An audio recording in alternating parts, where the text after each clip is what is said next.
माह रमज़ानुल मुबारक के रोज़ों के बाद सबसे अफजल रोज़ा माह मुहर्रमुल हराम का है। यौम आशुरा में ही आसमान व ज़मीन, कलम और हज़रत आदम अलैहिस्सलाम को पैदा किया गया। इसी दिन हज़रत आदम अलैहिस्सलाम की तौबा कबूल हुई। इसी दिन हज़रत मूसा अलैहिस्सलाम और उनकी कौम बनी इसराइल को फ़िरऔन के जुल्म इस्तिबदाद से निजात हासिल हुई। इसी दिन हज़रत यूनुस अलैहिस्सलाम 40 दिन मछली के पेट में रहने के बाद निकाले गए। इसी दिन कुरैश खाने काबा पर नया गिलाफ डालते थे। इसी दिन प्यारे रसूल सल्लल्लाहु अलैहि वसल्लम ने हज़रत खदीजतुल कुबरा रज़ियल्लाहु अन्हा से निकाह फरमाया। इसी दिन कूफी फरेबकारों ने नवासे रसूल सल्लल्लाहु अलैहि वसल्लम को मैदान करबला में शहीद किया।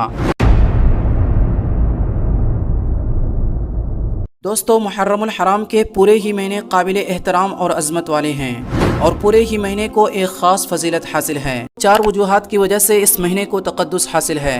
पहली वजह तो ये है कि अहादीस शरीफा में इस माह की फजीलत वारिद हुई है।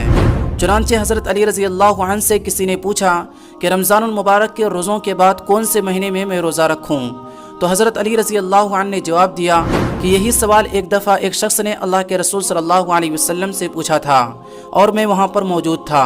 तो अल्लाह के रसूल सल्लल्लाहु अलैहि वसल्लम ने जवाब दिया कि माह रमज़ान के बाद अगर तुमको रोज़ा रखना है तो माह मुहर्रम में रखो, क्योंकि ये अल्लाह की ख़ास नेमत का महीना है। इसमें एक ऐसा दिन है जिसमें अल्लाह ताला ने एक कौम की तौबा कबूल फरमाई और आइंदा भी एक कौम की तौबा कबूल फरमाएगा। दूसरी हदीस में अल्लाह के रसूल सल्लल्लाहु अलैहि वसल्लम ने इरशाद फरमाया कि माह रमज़ानुल मुबारक के रोज़ों के बाद सबसे अफजल रोज़ा माह मुहर्रमुल हराम का है। दूसरी वजह इस महीने के काबिल एहतराम होने की ये है कि अल्लाह रब्बुल इज़्ज़त ने इस महीने को शहरुल्लाह कहा है, जिसका मतलब होता है कि अल्लाह का महीना।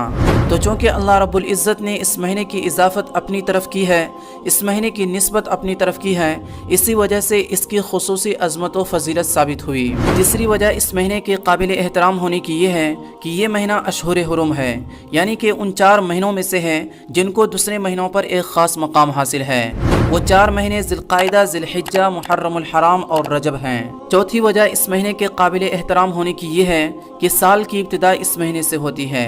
चुनांचे इमाम गज़ाली रहमतुल्लाहि अलैह लिखते हैं कि माह मुहर्रम में रोज़ों की फजीलत की वजह यह है कि इस महीने से साल का आगाज़ होता है, इसलिए इसे नेकियों से मामूर करना चाहिए और खुदावंद कुद्दूस से ये तवक्को रखनी चाहिए कि वो इन रोज़ों की बरकत पूरे साल रखेगा। जहाँ तक बात है यौम आशुरा यानी कि 10 मुहर्रमुल हराम के फजीलत की, तो ये दिन भी मुहतम बिशान और अज़मत का हामिल है। तारीख़ के अजीम वाक़यात इससे जुड़े हुए हैं। चुनांचे मुअर्रिख़ीन ने लिखा है कि यौम आशुरा में ही आसमान व ज़मीन, कलम और हज़रत आदम अलैहिस्सलाम को पैदा किया गया। इसी दिन हज़रत आदम अलैहिस्सलाम की तौबा कबूल हुई। इसी दिन हज़रत मूसा अलैहिस्सलाम और उनकी कौम बनी इसराइल को फ़िरऔन के जुल्म इस्तिबदाद से निजात हासिल हुई। इसी दिन हज़रत अय्यूब अलैहिस्सलाम को सख्त बीमारी से शिफा नसीब हुई। इसी दिन हज़रत यूनुस अलैहिस्सलाम 40 दिन मछली के पेट में रहने के बाद निकाले गए। इसी दिन कुरैश खाने काबा पर नया गिलाफ डालते थे। इसी दिन प्यारे रसूल सल्लल्लाहु अलैहि वसल्लम ने हज़रत खदीजतुल कुबरा रज़ियल्लाहु अन्हा से निकाह फरमाया। इसी दिन कूफी फरेबकारों ने नवासे रसूल सल्लल्लाहु अलैहि वसल्लम को मैदान करबला में शहीद किया। इब्न अब्बास रज़ियल्लाहु अन्हु फरमाते हैं कि मैंने नबी करीम सल्लल्लाहु अलैहि वसल्लम को किसी फजीलत वाले दिन के रोज़े का एहतमाम बहुत ज़्यादा करते नहीं देखा, सिवाय यौम आशुरा के और माह रमज़ानुल मुबारक के। मतलब ये है कि हज़रत इब्न अब्बास रज़ियल्लाहु अन्हु ने आपके तर्ज अमल से यही समझा कि नफल रोज़ों में जिस कदर एहतमाम आप यौम आशुरा के रोज़े का करते थे, उतना किसी दूसरे नफली रोज़े का नहीं करते थे। हज़रत अबू क़तादा रज़ियल्लाहु अन्हु कहते हैं कि अल्लाह के रसूल सल्लल्लाहु अलैहि वसल्लम ने फरमाया कि मुझे उम्मीद है कि आशुरा के दिन का रोज़ा गुज़िश्ता साल के गुनाहों का कफ़ारा हो जाएगा। इन अहादीस शरीफा से ज़ाहिर है कि यौम आशुरा बहुत ही अज़मत व तक़द्दुस का हामिल है, लिहाजा हमें इस दिन की बरक़ात से भरपूर फैज़ उठाना चाहिए। अब बात कर लेते हैं कि यौम आशुरा में करने वाले कौन कौन से काम हैं। अहादीस तय्यबा से यौम आशुरा में सिर्फ 2 चीज़ें साबित है, पहला रोज़ा और दूसरा अहल व अयाल पर रिज़्क़ में फ़राख़ी।